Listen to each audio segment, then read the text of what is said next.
23절에서 26절입니다. 아버지께 참되게 예배하는 자들은 영과 진리로 예배할 때가 오나니 곧 이때라.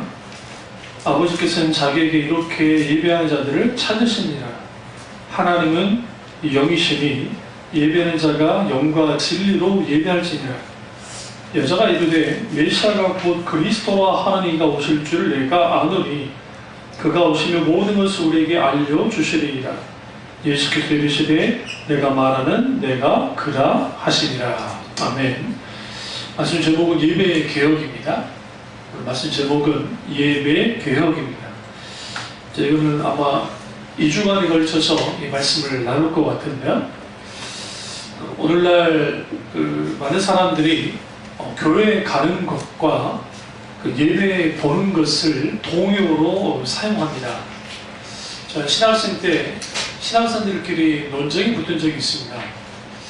예배는 드리는 것이냐, 아니면 예배는 보는 것이냐, 아니면 예배는 하는 것이냐 였습니다.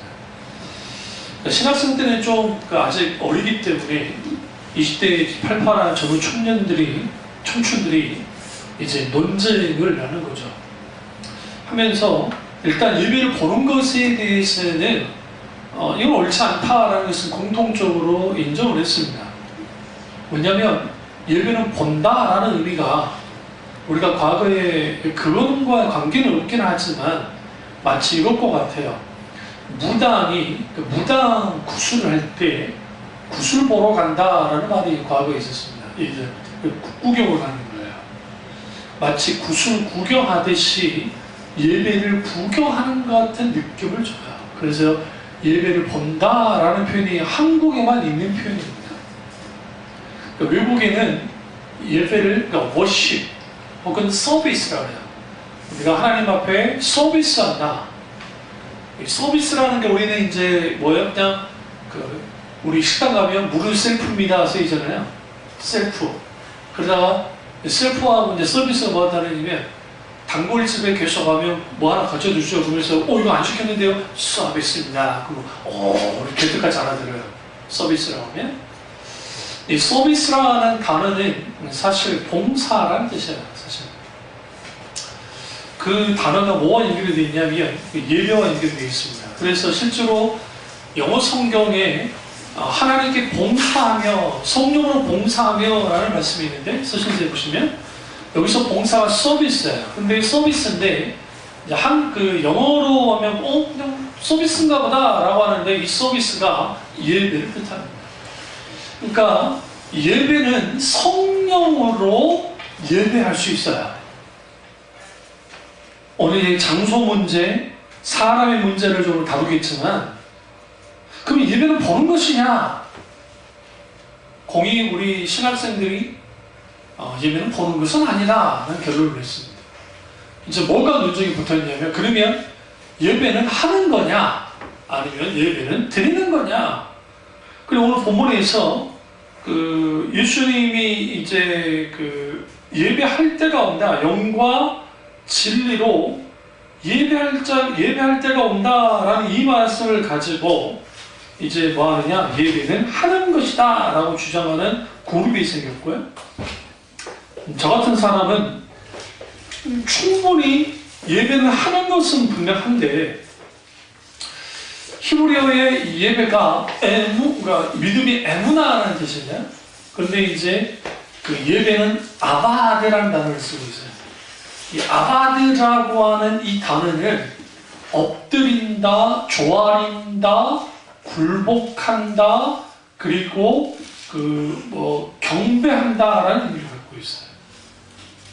그렇기 때문에 히브리어라든지 헬라어의 원어적 의미로 보면 한다라는 의미보다는 내가 높인다라는 의미가 더 강한 거예요. 예배는 누구를 높이느냐?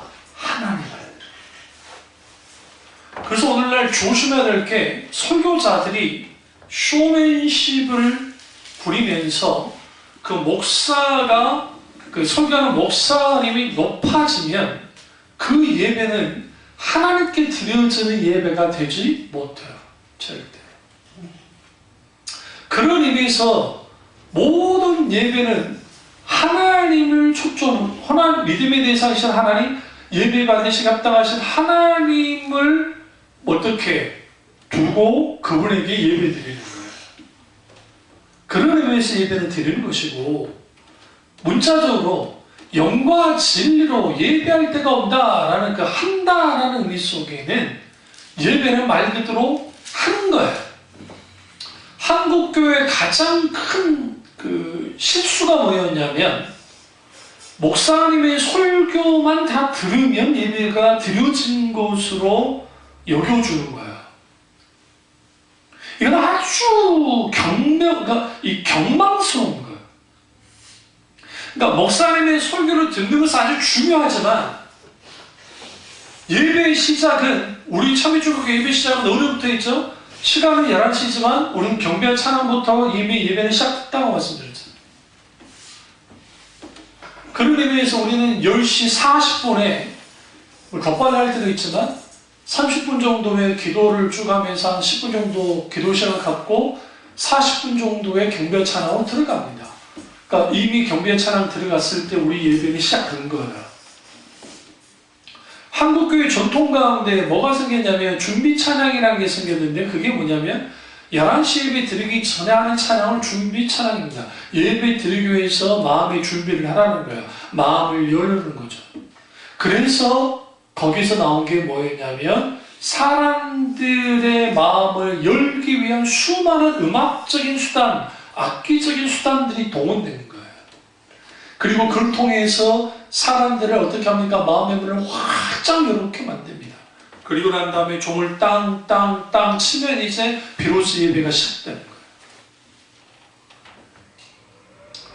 한국교회 조사를 보면 그 예배 시간에 정확하게 예배 시간을 맞춰서 들어온 사람이 얼마나 될까 할 때에 무려 한 35% 정도만 예배 시간을 정확하게 맞춰 들어오고, 나머지는 예배가 15분이 지나고 난 다음에 거의 한 이제 40, 50%가 그때 들어와요. 이게 통계적으로. 이걸 조사를 했어요. 그리고 이제 좀 늦은 분들은 얼마나 간땡이들을 부으셨는지, 목사님 설교 중간에 딱 들어온 분들이 계시고, 더 간땡이가 부으신 분들은 이제는 할 때 이제 축도할 때 들어오는 분들이 이제 계세요. 왜 그런 일들이 벌어졌냐면, 우리가 하나님 앞에 예배 드린다는 것이 어떤 의미인지를 몰라서 그래요. 왜냐하면 우리 예배는 늘 매일 주일마다 열리잖아요. 그러니까 우리는 늘 그 예배를 드릴 수 있을까를 생각하면서 봐요. 1년 52주잖아요. 뭐 수요 금요일 놔두더라도 그럼 쉬운 2번을 이제 오게 되는데, 어차피 이번 주 덜 뭐 한다 할지라도 다음 주 예배 나가면 되니까, 더 잘 참여하면 되니까 라는 생각을 해서요. 그러나 성경은 예배는, 잘 들으세요, 내 생애 전체를 걸고 드리는 시간이 돼야 돼요. 그게 매 순간. 뭐냐면 로마서 12장 1절과 2절에 너희 몸을 산제사로 드리라, 이것이 하나님께 드릴 영적 예배니라 라고 사도 바울이 말합니다. 이것을 통해서 뭘 말하냐면, 하나님께 드려지는 모든 예배는 내가 그때그때 내가 드려지는 예배, 내 생애가, 내 존재 자체가 드려지는 게 예배다라고 말했습니다. 그래서 과거 제가 어렸을 때 제가 뭐 초등학생 때도 그랬고, 놀고 있다가 이제 어머니가 이제 들어오잖아요. 그러면 이제 교회 마당에서 놀아요. 당연히 모르겠죠. 겨울 빼놓고는 마당에서 노니까. 그러면 그 교회 그 정문 있죠. 정문은 나도 이제 열어놓는데, 교회 들어오는 현관문을 갖다 탁 목사님 잠가버려요. 11시 딱 되면 땅땅땅 딱 잠가버려요. 그럼 이제 어쩔 수 없이 2층 올라가야 돼요. 2층도 15분이 지나면 잠가버려요. 그러니까 목사님이 15분까지는 봐주는데 잠가버려요. 근데 어디서 드려야 되느냐? 마당에서 드려요.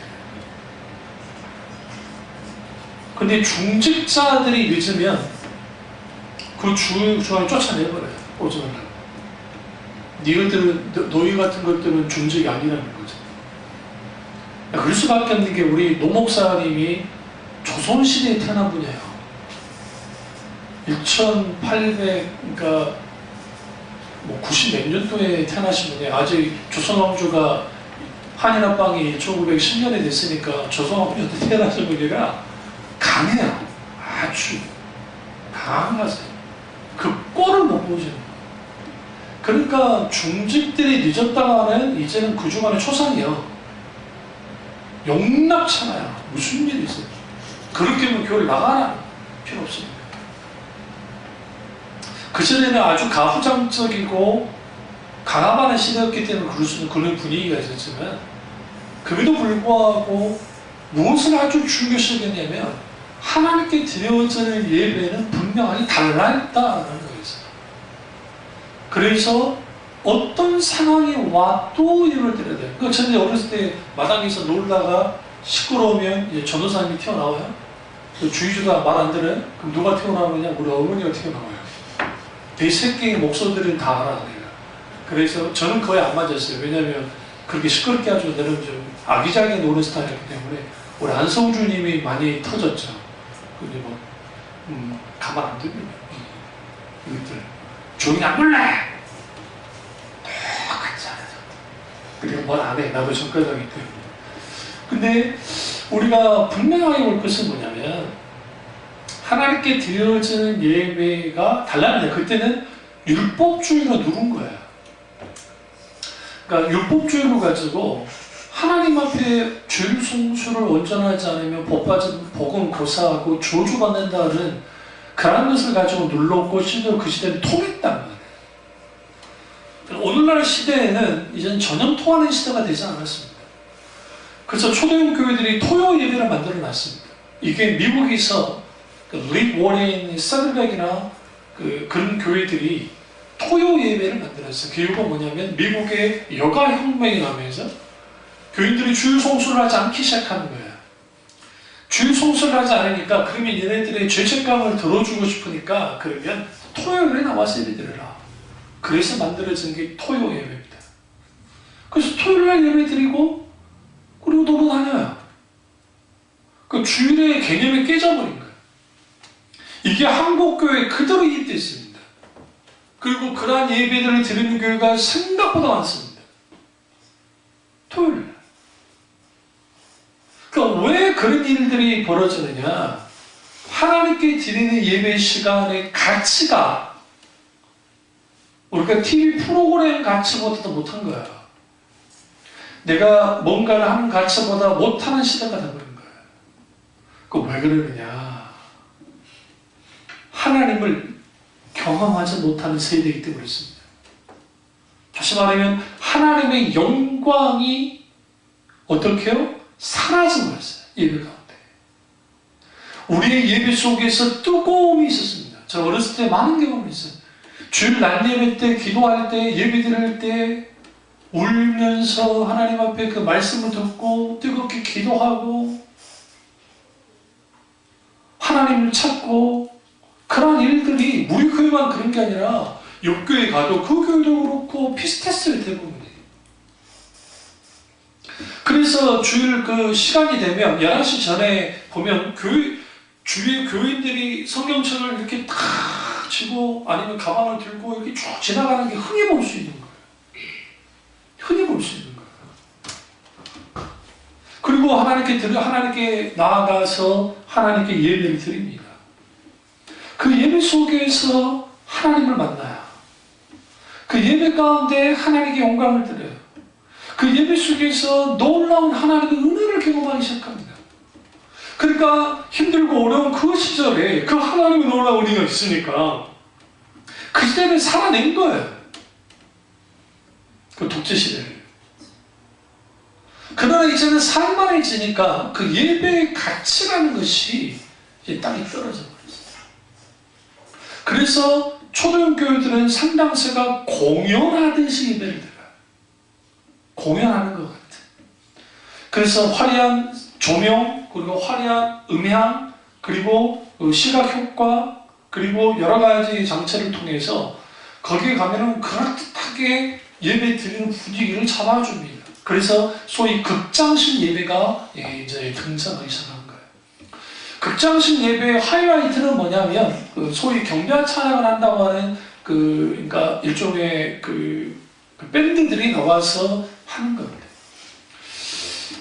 제가 며칠 전에 안산에 있는 아주 큰 교회에 있는 찬양 리더자가 한 30대 한 중반 정도 되는 어떤 찬양 여자 사역자가 찬양 인도하는 것을 이제 들었습니다. 봤습니다. 그러니까 얼마나 바이블 레슨을 잘하든지 참 잘 부르는 사람이긴 해요. 그런데 감정을 끌어모아서 합니다. 옆에서도 막 하고 사이키 조명 같은 걸 해주고 거기에 프로젝터로 독서하고 그리고 거기서 악기들이 막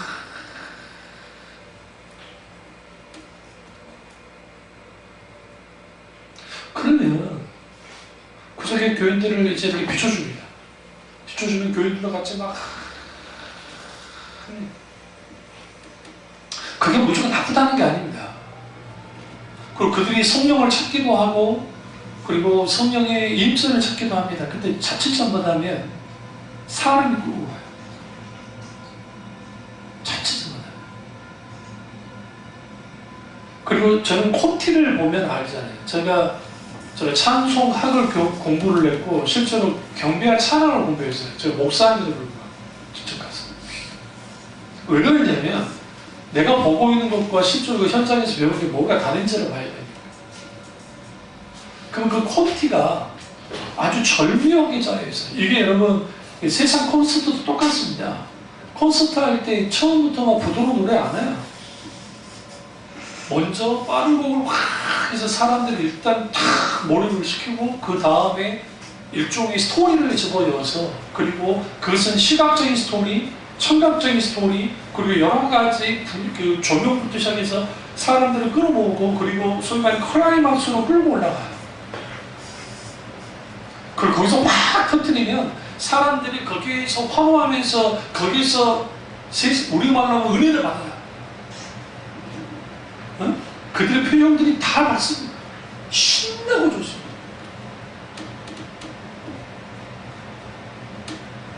그러한 기법을 사용합니다. 그러니까 그 기법을 사용하는 자체는 잘못됐다고 저도 생각지는 않아요. 근데 문제는 뭐냐면 그 틀에 젖어 있기 시작하면 일종의 것이 콘서트가 됩니다. 그리고 거기에 자기들의 그 음악에 취해서 리듬에 취해서 앞에서 리더한 그 사람의 뭐에 소위 말하는 그 인도하는 것에 의해서 모든 것이 좌우되기 시작합니다. 거기에 성령님이 자리하고 있습니다. 제가 여러분의 찬양할 때 손을 들고 찬양하십시오 하는 적 없죠? 하던가요?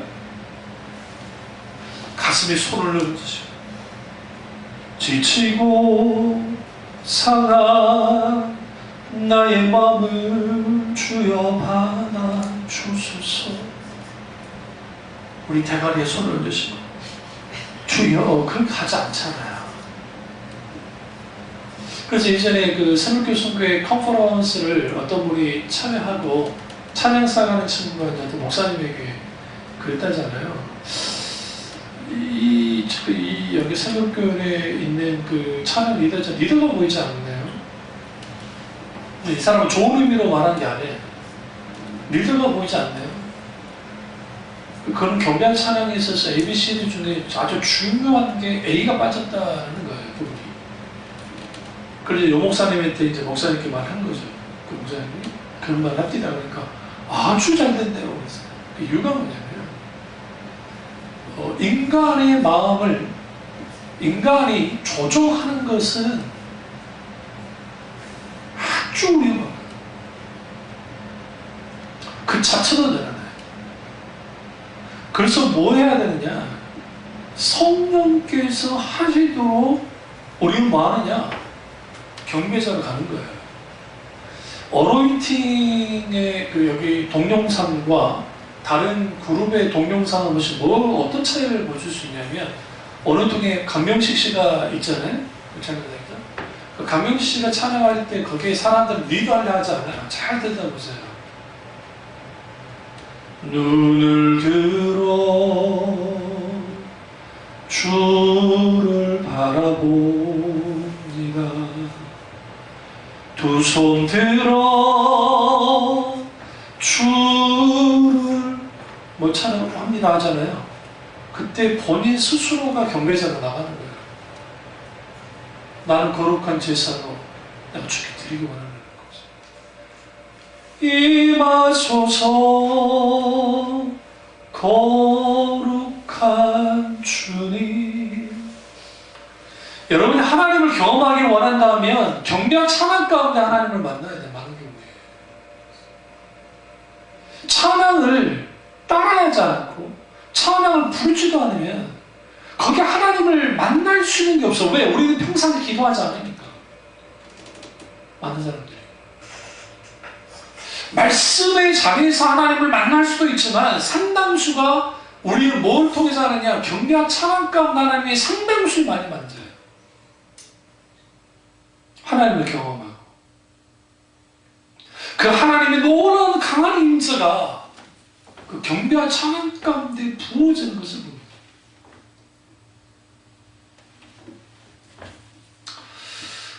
결국 우리 예배는 보는가 아니다라는 거죠. 예배는 하는 것이긴 합니다. 우리는 예배에 어떻게 처음부터 끝까지 가와야 돼요.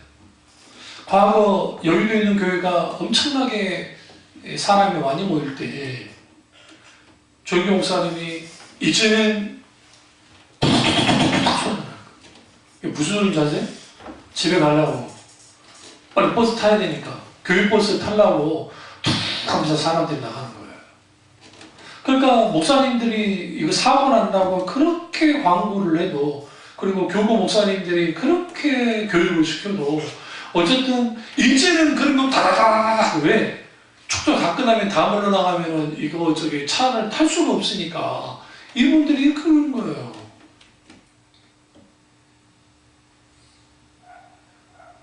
축도를 받지 않는 축도를 받지 않고 예배드리고 됐다고 예배 드렸다고 생각하는 그 담대함이 어디로부터 나왔는지 모르겠어요.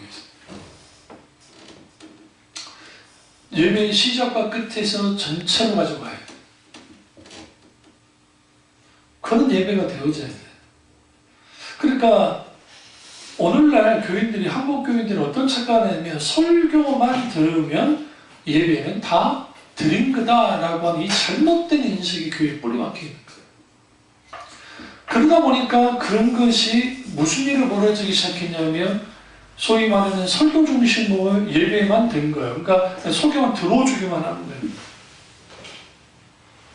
이게 무서운 거예요. 하나님. 내가 드려줄 시간이 없어요. 그래서 우리 예배는 사실 예배가 뭐냐라고 할 때에 하나님 나라를 미리 맛보는 것이 예배다라고 하는 신학자도 있고 예배는 결국은 오늘날 우리가 개인적으로 하나님의 예배를 드리는 것이 맞지만 이 예배가 뭐까지 확장되어야 되냐면 내 삶까지 확장되어서 나가야 돼요. 오늘 본문 말씀 보시면 오늘날 예수님이 유대로 이제 유대 땅을 가시다가 유대 땅에서 이제 갈릴리로 가시다가 사마리아를 거치게 됐습니다. 근데 사마리아를 거치면 지름길입니다. 그런데 굳이 갈 길은 아닌 게 사마리아에 사는 사람들은 유대인이긴 유대인이었는데 이 사람들이 혼혈이 된 거예요. 그래서 잡종이라고 생각해서 유대인들이 이방인을 경멸하지만 사마리아인들은 아주 더 경멸했어요. 그런 사이였어요. 그런데 예수님이 이상하게 그 길로 들어간 겁니다. 그리고 그 사마리아 한 동네에 들어가서 한 여인을 만나게 됩니다. 정오입니다. 낮 정오 얼마나 뜨겁겠어요. 사막성 기오니까. 예수님이 이제 물을 먹으러 우물로 갔는데 가보니까 거기에 뭐가 없어요? 두레박이 없는 거예요. 우리 같은 우물 생각은 안 됩니다. 우리나라 우물 같은 경우는 물론 이제 깊은 건 깊지만 덜 깊은 건 그냥 해도 떠먹어도 되지만 이스라엘은 땅을 한 30m 정도를 파야 거기에 지하수가 나오기 때문에 이게 긴 줄로 우리 두레박을 해가지고 해야 돼요. 저도 어렸을 때 우리 할머니, 외할머니 댁에 가면 그런 게 있었어요. 그래가지고 촌놈이 그거 잘 안 돼요. 왜? 근데 이걸 하다 보면 재밌어요. 그러니까 탁 해가지고 탁 하면 내가 이걸 탁 끌어올려가지고 한번 딱 들이키면 그 얼마나 시원한지 몰라요. 뭐 요즘 파는 그 생수 될 것도 아닌 게 정말 시원해요. 그런데 그 없는 거예요. 근데 마침 이제 보니까 한 여인이 물을 기르러 갔으니까 그래서 이제 물을 달라고 조용히 하는 것으로부터 오늘 본문 말씀이 시작됩니다. 근데 재미있는 건 뭐냐면 생수 문제로 마시는 물의 문제가 영혼이 마르지 않는 물로 연결이 되고, 그리고 그 영혼이 마르지 않는 생물과 관련된 말씀이 이제는 예수님이 네 남편 데려오라 라고 하는 아주 뜬금없는 말씀을 하십니다. 근데 문제는 이 여자가 전 남편이 5명이에요. 그 6번째 남편과 살고 있어요. 이 여자가 아주 천박한 여자라 그런 건 아니고 형사 취수제라고 하는 그런 제도 속에서 희생양이에요. 이게 우리 고구려 시대에도 있었습니다. 우리는 형수 취수제라고 하는데, 형이 아들 낳지 못하고 죽으면 그 동생이 형수와 결혼하는 제도가 고구려 시대에 있었어요. 그러니까 그 제도가 똑같이 이스라엘에 있던 거예요. 근데 5명의 형제가 공이 아들을 낳지 못하고 죽은 거예요. 그러니까 이제 이 남편이 6번째 남편이 된 겁니다. 당연히 사이가 좋지 않겠죠. 왜냐하면 다말이 그러니까 우리가 잘 아는 그 유다가 다말을 멀리하겠던 이유가 뭐냐면 얘들이 계속 죽으니까 사람 잡아먹는 여자라는 그런 그 아주 좋지 못한 어떤 그런 치욕을 가져다 줘요. 그러니까 이 여자는 저주받은 여자로 취급받았고, 그들 집에서도 대접받지 못하고 동네 사람들에게도 대접받지 못하는 여자입니다. 그 공동체 안에서 아주 그냥 왕따인 사람인 거예요. 근데 그 여자에게 주님이 네 남편이 누구냐라고 물었습니다. 아주 신뢰되는 행동이죠.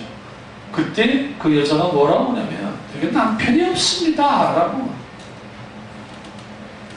그래서 예수님이 너에게 남편 5이 있었고 지금 있는 자도 내 남편이 아니다, 이 말이 참되다 라고 주님 말씀하셨어요. 이 말은 뭘 말하냐면 이 남편이라는 사람이 6번째 남편이라는 사람이 남편으로서의 모든 걸 하지 않았다는 것을 우리가 알 수 있어요. 그리고 그러자 19절에 보시면 4장 19절에 여자가 이르되 주여 내가 보니 선지자로소이다 라고 말합니다. 이 사람이 이제 예수님을 선지자로서 만났다고 생각하는 거예요. 그러면서 뜬금없이 이 여자가 20절에 무슨 문제를 가지고 나오냐면 예배 문제를 가지고 나오는 거예요. 예수님이 묻는 거 아니에요? 너 예배가 어떻게 되냐 묻는 게 아니라 자연스럽게 당신이 선지자입니다 라고 하면서 우리 조상들이 이 산은 그리심산입니다. 그리심산에서 예배했는데 당신들의 말은 예배할 곳이 예루살렘에 있다더이다 라고 그녀가 말합니다. 왜 그리심산인 줄 알 수 있느냐? 그리심산에 산당이 있었기 때문에 예배드려요. 지금도 소수의 사마리아인들이 있어요. 그 사람들이 그리심산에서 예배드려요. 약 한 5만 명 남았답니다. 그러니까 사마리아 산에 약 5만 명이 지금 있어요. 이스라엘. 그래서 은사 교수님이 그 이스라엘 그 정통파 유대인들은 유대 성전이 회복이 되지 않았기 때문에 제사를 못 드려요. 그래서 이제 구약의 제사 제도를 알기 위해서 정말 인맥을 다 동원해가지고 어쩔지 해가지고 사마리아 그 대제사장을 만나고 해가지고 사진도 찍고 하는 거 좀 정말 좀 해달라고 부탁해가지고 다 사진 찍고 막 하시거든요. 그게 이제 누구나 볼 수 없고 그 사람들만 하는 건데 그게 다 찍어 주셨죠. 근데 그런 것들이 실제로 그 제사를 드리는 게 지금도 이루어지고 있으니까 그 시대로 이루어지고 있던 거죠. 이때 이제 그 예수님이 그러니까 21절에 보면 예수께서 이르시되 여자여 내 말을 믿으라. 먼저 믿음에 대해서 먼저 말씀하시고 그 다음에 이 산에서도 말고 예루살렘에서도 말고 이 산은 그리심 산이고 또 예루살렘 당연히 제사를 드리는 곳이고 너희 아버지께 예배할 때가 이르리라. 그러시면서 22절 너희는 알지 못하는 것을 예배하고 이게 참 무서운 말입니다. 오늘날 하나님께 예배 드리는 사람들이 하나님을 알지 못한 채 예배 드리는 사람들이 많습니다. 이 예배를 뭐라고 하느냐? 우상에게 제사하듯이 예배를 드리는 거예요. 교회 안에서. 그러니까 예배의 대상이신 하나님을 알지 못하면 그 알지 못한 상태에서 뭐 하느냐? 예배를 드리잖아요. 이게 우상에게 제사하는 거랑 똑같아요. 이걸 뭐라고 하느냐? 하나님을 향한 신성 모독이에요. 그래서 호세아서나 예레미야서에 하나님이 제사를 원치 않고 번제를 원치 않는다고 왜 그러셨냐면 너희가 알지 못한 하나님 어떻게 예배 드리겠냐는 거예요. 사랑해주도 않는데 어떻게 예배 드리냐는 거예요. 그래서 나는 이내를 원하고 나는 하나님을 알기를 원한다고 호세아서에 말하죠. 그러니까 알지 못하는 것을 예배할 수 있다고요. 뭘 통해서? 종교심으로. 그래서 교회 다니는 것과 천국 가는 것을 같이 생각하는 사람도 있어요. 교회 다니면 천국 갑니까? 교회 열심히 다녀요. 갑자기 신앙생활 안 하다가 교회 열심히 다녀요. 그러면 그 사람의 신앙이 좋은 겁니까?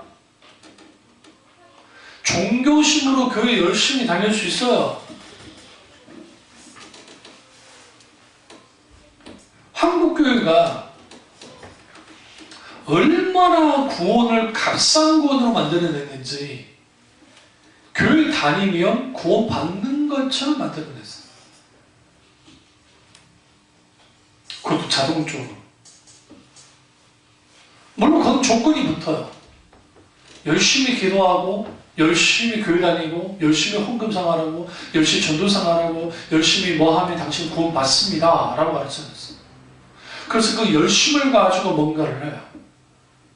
점점 문제가 있어요. 자기가 열심을 다할 때는 내가 천국 갈 것 같고 내가 구원 받은 것 같은데 열심히 하지 못하면 지옥 갈 것 같은 거예요. 그것을 파고들어서 신천지 이만희가 구원파 박용수가 이완희가 권시찬이가 그쪽 그룹이 파고드는 거예요. 요화증이 안식교가 뭐 정명석이가 말도 안 되는 이초석이라든지 뭐 김기동이라든지 이재록이라든지 이런 사람들이 파고드는 거예요. 말도 안 돼. 그럼 거기 왜 확 넘어가느냐? 성경에서 말하는 하나님을 알지 못하기 때문에 그들이 예배 드리는 또한 뭐냐? 알지 못하는 상태에서 예배 드려요. 그게 중세시대의 가톨릭이에요. 종교개혁이 왜 일어났을까요? 프로테스탄트 종교개혁이 일어난 이유는 우리는 이렇게 착각하잖아요. 마틴 루터가 95교조 반복문을 갖다가 꽝꽝꽝 해가지고 종교개혁이 시작됐다고. 그건 웃기는 소리예요. 역사를 몰라도 한참 모르는 애가 그 소리를 나는 거예요. 95개조 반박문은 이거는 95개조가 이게 엄청나게 더 많은 오류가 있지만 정말 심각한 오류가 있다고 그가 학자로서 교수로서 그걸 갖다가 붙여놓은 거고 종교개혁이 진짜 일어나게 된 배경은 예배 때문이에요. 예배 때문에. 예배 개혁을 해놨어요. 중세 카톨릭의 미사는 완전히 미신화되고 완전히 세속화되고 완전히 신비주의에 빠져 있었어요. 무슨 일이 있었냐면 라틴어로 죽은 언어인 라틴어로 예배를 드려야 된다고 했기 때문에 사제들이 라틴어로 예배를 드리고 라틴어로 설교를 해요. 그런데 문제는 뭐냐면 대다수 사제들이 그러니까 패스트가 들어오고 하면서 정말 공부 열심히 했던 사제들이 많이 죽어요. 무슨 말 아시죠? 유럽을 막 휩쓸어가지고. 그러니까 이제 사주들이 모자라잖아요. 신부들이 모자라니까 이제는 과거에는 귀족 계급들이 다 사제를 했거든요. 귀족 계급들, 귀족의 자제들이 다 사제됐다고. 그러니까 학문이라든지 그것이 달랐어요. 그런데 이제는 그 사람들이 다 죽어버리니까 그 패스트 때문에. 그러니까 어쩔 수 없이 이제는 막 다양한 계층에서 사제들을 끌어모았다고요.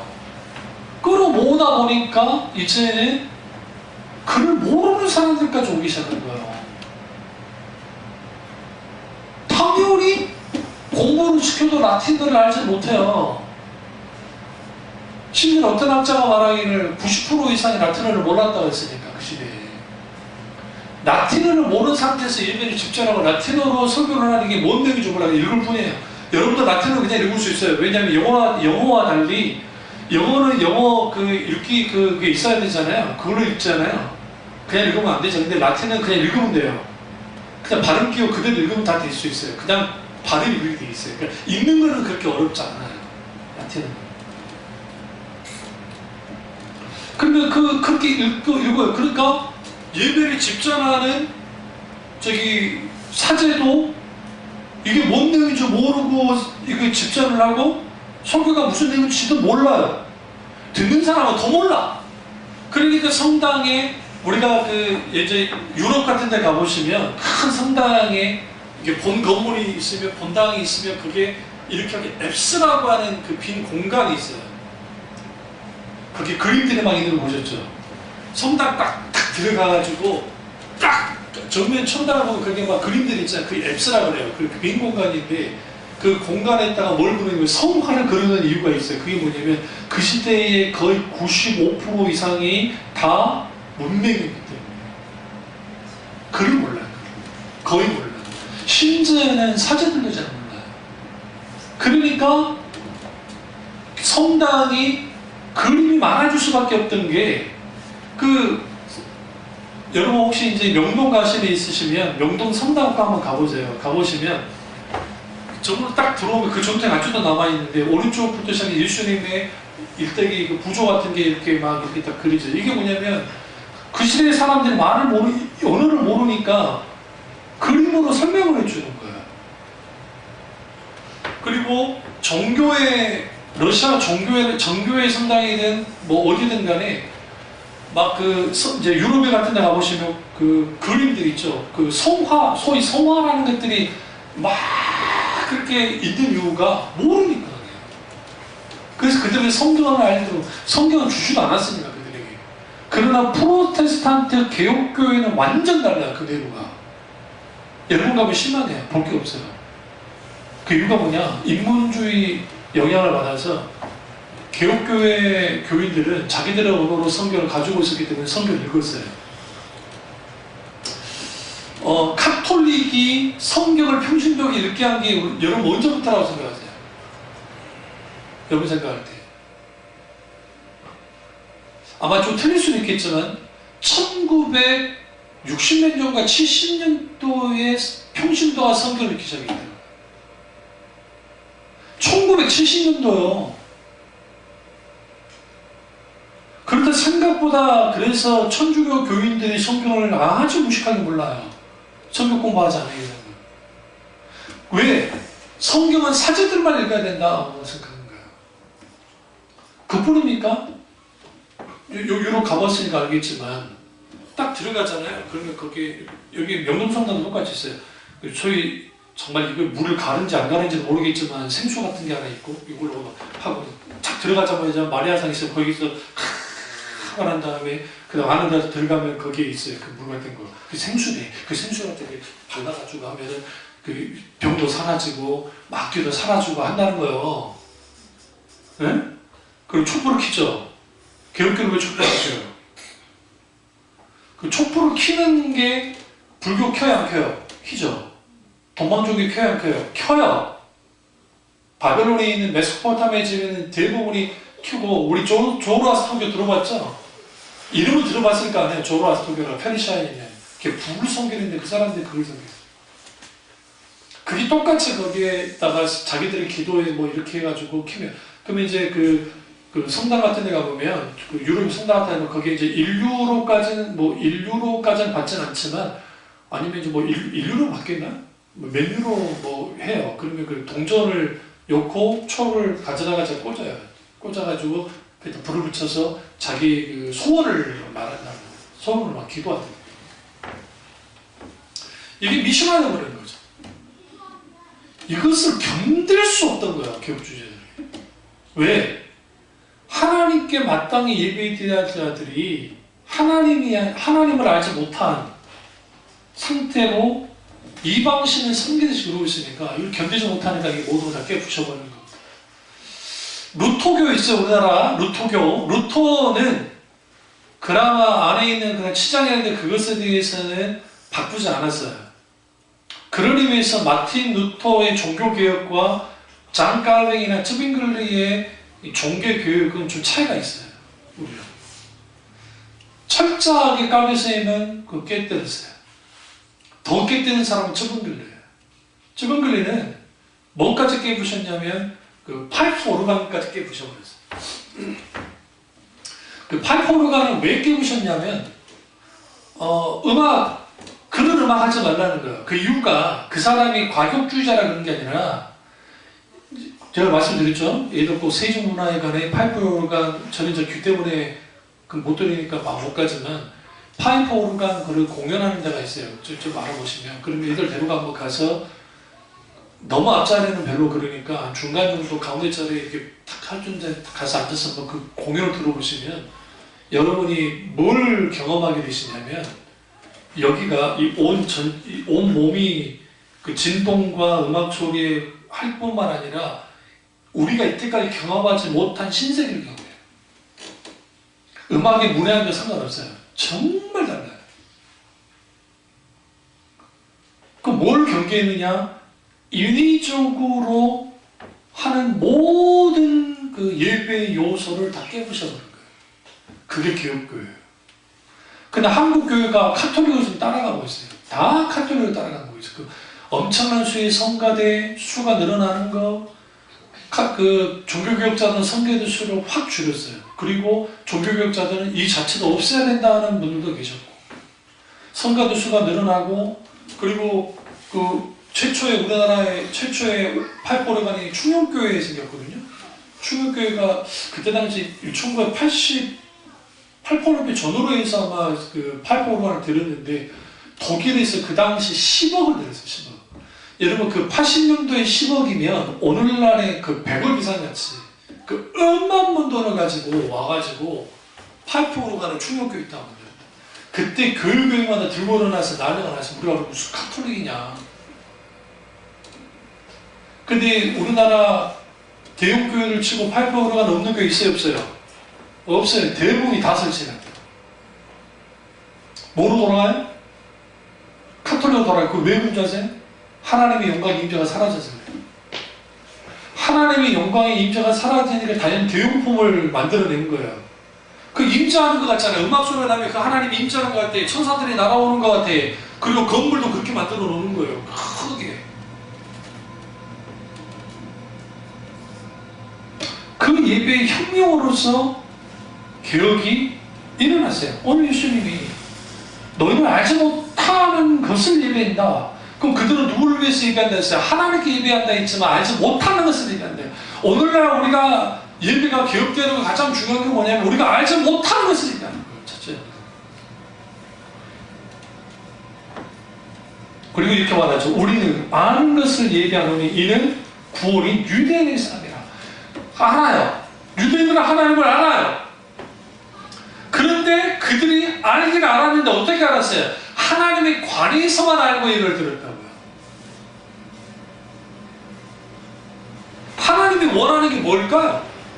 우리가 드리는 예배 속에서 여러분 아주 좋지 못하게 한국교회 들어와가지고 미국에서 예배 드리면 막 껌을 짝짝 씌고 예배 드리더라. 다리도 꼬고 모두 꼬고 해가지고 막 예배 드리더라. 그리고 청바지 입고 뭐 이렇게 하면서 막 들어 넣어가지고 예배 드리더라. 그게 뭐가 잘못된 것이냐? 여러분 물어보세요. 유럽 사람들이 미국 사람들이랑 해서 뭐라고 하세요? 아유 저 졸부들 교양도 없는 것들 그렇게 생각해요. 그 미국 사람들 잘 살잖아요. 아이 그 멋도 없는 것들이 거짓 깽깽이들이 지금 놀고 있어 막 그러고 있고 실제로 미국식으로 자연스럽게 자유롭게 예배드리는 거 뭐라는 게 아니에요. 네? 그리고 껌을 씹는 문화는 미국 같은 경우는 그 문화가 그게 흠이 안 되는지 모르지 우리나라는 좀 흠이 되니까 그 예배 시간에 껌 씹는 걸 좀 문제 삼고 할지는 모르지만 근데 그런 게 왜 그렇게 되느냐 자유롭게 예배를 드리자는 게 그 자체는 저도 취지는 공감을 하는데 뭐가 사라졌냐면 사람들이 즐거워하고 신나는 예배가 됐을지는 모르지만 정작 하나님이 영광받는 예배가 사라지기 시작했던 거예요. 오늘날 한국교회 경배찬양 그런 식의 그러니까 경배찬양 자체 나쁜 게 아닌데 그런 식의 예배는 미국에서 받아들인 거야. 컨티넨탈 싱어즈, 마라나타 싱어즈의 영향을 받아서 그 전에 빈야드라고는 영향을 받아서 나타난 거고 저 같은 경우에는 그들이 나타나기 전에 그 영국의 그 하비스 처치, 그러니까 추수교회라고 하는 그쪽의 그룹들이 그 경배한 찬양을 가지고 들어왔어요. 그러니까 영국에서 사실이 시작되죠, 경배 찬양이. 그것을 가지고 들어온 사람이 우리나라의 All Nations 경배한 찬양팀 지금 그 찬양과 경배 그 지금 그 하스데반 선교사 쪽 그쪽이 그렇게 그때 생긴 것이고 그쪽에서 그게 미국으로 들어가고 미국에 우리로 들어왔는데 그러다 보니까 축제 예배가 생긴 거예요. 한국 교회 내에. 이 전까지는 없다가. 근데 그게 지금은 이제 보편화되어 버렸어요. 그래서 축제 예배가 됐는데 그 자체는 정말 바람직하다고 생각하는데 문제는 뭐냐면 그러다 보니까 이제는 더 인간 중심적인 예배가 되어버렸다는 거예요. 수많은 프로그램과 수많은 어떠한 것들이 생기면서 거기에서 만들어져 버렸어요. 그러니까 이제 뭐가 가능한 게 됐냐면 사람들의 마음을 조장할 수 있는 수준까지 올라와 버린 거예요. 세상 가수들은 괜찮습니다. 왜냐하면 세상 가수들은 사람들의 마음을 훔쳐야 되니까 나쁘게 말하면 훔치고 좋게 말하면 감동을 줘야 되니까 사람의 감정에 호소하는 거니까 그건 뭐 세상 가수들은 그럴 수 있어요. 제가 우리 교회에서 찬양할 때 막 기교 부리면 막 혼내고 있던 이유가 뭐냐면 그거 아니라는 거예요. 하나님께 드리는 찬양 속에서. 가토엘로하라고 예전에 제가 동영상 보여준 적이 있는데 위대하신 주 찬양의 위대하신 주 반머리 좀 벗겨진 호리호리한 남정네가 악기 톡톡한 악기를 연주하면서 가토 엘로하 그럼 예루살렘 그 성 배경으로 해가지고 거기서 막 이제 그 한 게 있어요. 그 친구가 그 찬양하는 걸 쭉 보세요. 기회 안 물려요. 물론 악기적인 종교함은 있어요. 그 공교에 찬양한다는 그건 정말 필요한 거예요. 삑사리하면 안 되잖아요. 그러니까 그건 그러는데 그 위대하신 주 찬양의 위대하신 주 모두 알게 되리라 위대하신 주. 근데 그 위대하신 하나님이 어떤 하나님이에요? 가도 엘로하. 우리 배웠잖아요. 위대하신 하나님. 안 배웠나? 가도 엘로하가 가도가 위대한 하나님. 엘로하 뭐가 들어요? 엘로힘, 엘로하 하나님 신명지. 그 위대하신 하나님. 근데 엘로힘이 있었다는 것은 강하고 능한 그 하나님이 내가 이렇게 찬양하는 거예요. 그러면 잘 들으세요. 우리가 찬양할 때에 찬양을 리드하는 사람에 의해서 좌우되는 게 아니라 물론 그 어느 정도 영향을 주겠지만 그에 불구하고 우리는 그 찬양 그 자체에 집중하면서 찬양받으시는 하나님께 모든 것을 초점을 맞추면서 드려지는 게 찬양인 거예요. 근데 오늘은 어떻게 해야 되냐면 사람들을 가지고 놀고 하면서 막 제가 못해서 안 하는 게 아니라니까요. 좀 교만한지는 모르지만 저희 어머니와 저희 형과 저는 실제로 음악성을 타고났어요. 정말로. 제가 우리 형의 테너 목소리를 제가 지금도 인정합니다. 교회에서 테너를 한번 불러주면 이건 정말 누나들이 뿅 많이 갔어요. 그것 때문에. 얼굴도 잘생겼지만 이거 한번 불러버리면 그냥 가버려요. 이번에 찬양을 하는데 아직까지는 살아있더라고, 우리가 보니까. 우리 분이. 그러니까 그런 찬양을 할 때에 하나님 그분의 영광을 위해서 쭉 하다 보면 거기에 하나님이 터치하는 거예요. 나는 아버지의 영광을 위해서 했는데 영광 받으시라. 터치하시면서 무슨 일이 벌어지느냐. 아버지 마음에 확 부어져요. 갑자기 눈물이 나기도 하고, 갑자기 내가 두 손 들어 찬양하기도 하고, 갑자기 내가 하나님이 너무 좋으니까 춤을 추는 거야. 근데 요즘은 어떻게 해요? 일어나세요! 박수 칩시다! 지금은 엘리야 때처럼 한다고 해? 응? 춤추며 찬양해. 춤춥시다! 앞에서 막 해주면, 막 여기서 막 이제 그 공무관이나 저기 뭐야, 그 율동을 막 하면 같이 막 따라하면서, 요즘 애들은 빠른 곡을 좋아하긴 하더만, 막 하면서 같이 하다 보면 힘이 나. 왜? 앞에서 막 해주고 분위기 띄워주고 하니까 막, 그 자기가 왜 뛰는지 몰라. 뭘 확인해야 되냐면, 동영상에 그 이스라엘 그 통곡예배교에서 그 사람들이 크리스찬은 아니지만, 메시아닉 주는 아니지만, 정통파 유대인들이 어떻게 하나님께 그 찬양하는 모습을 봐야 돼요, 뛰면서. 그들이 어떻게 하느냐, 그들은 모든 초점이 다 어깨동무하고 초점이 하나님. 그들은 공 못 받아요. 우리는 뭘 봐야 되냐면, 적어도 그들은 어떤 인식이냐면, 지들이 신나가지고 막 춤추고 막 그게 아니요. 나의 춤 자체도 하나님.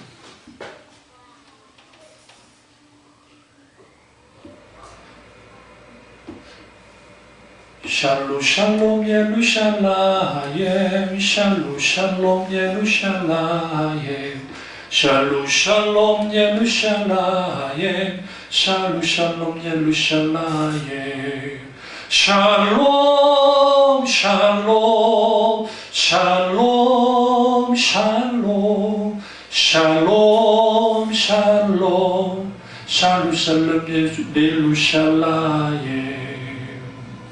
그럼 여러분 그 찬양할 때에 샬롬 샬롬, 내가 알고 사랑하는 하나님께 내가 그 가사에 내 모든 마음을 두고 그분을 내가 높이며 그렇게 찬양할 때에 성령님의 기름과 임재가 함께 하시며 그분이 영광을 받으시고 영광 받으신 하나님 은혜를 베풀어 주시며 그 하나님을 강하게 만난다. 강하게 만난다.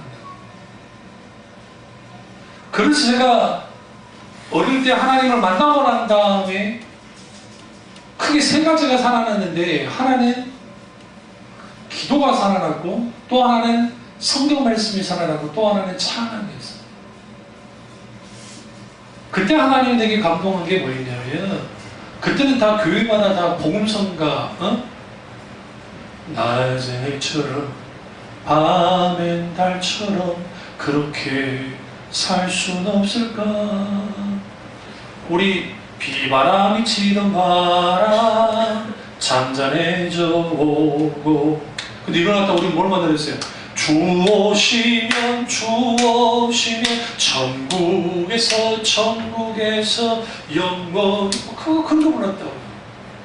근데 어느 날인가 In these dark days live on your eye to Jesus. 괴로울 때 주님의 얼굴 보라. 괴로울 때 주님의 얼굴 보라.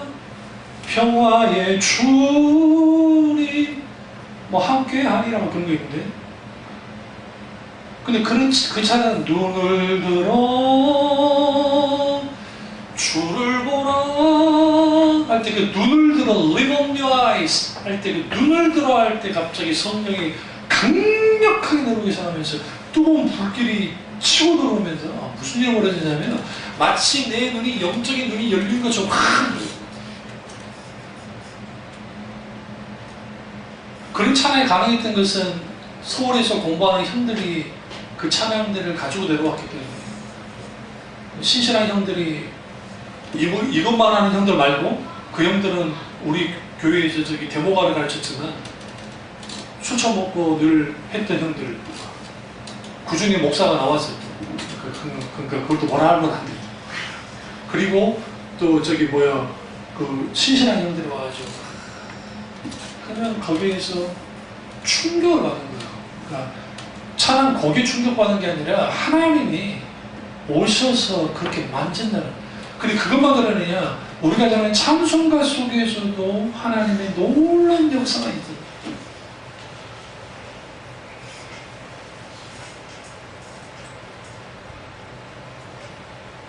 그래서 우리가 하나님께 여러분 교회 나와서 찬양할 때 모르겠으면 모르더라도 크게 따라 불러요. 오늘은 제 예배교육 서론이니까 이렇게 갑니다만 그리고 거기서 하나님을 만나요. 그렇게 될 때 무슨 일이 벌어지느냐? 우리 예배가 달라지기 시작합니다. 진짜 우리가 예배를 개혁할 수 있는 그리고 그 개혁된 예배를 드리는 참비 중앙교회 교인들과 그 교회가 되시기를 주의 이름으로 축원합니다. 기도하겠습니다. 기도하실 때 오늘 이 말씀이 나의 말씀이나 우리 말씀들에 대한 기도하겠습니다.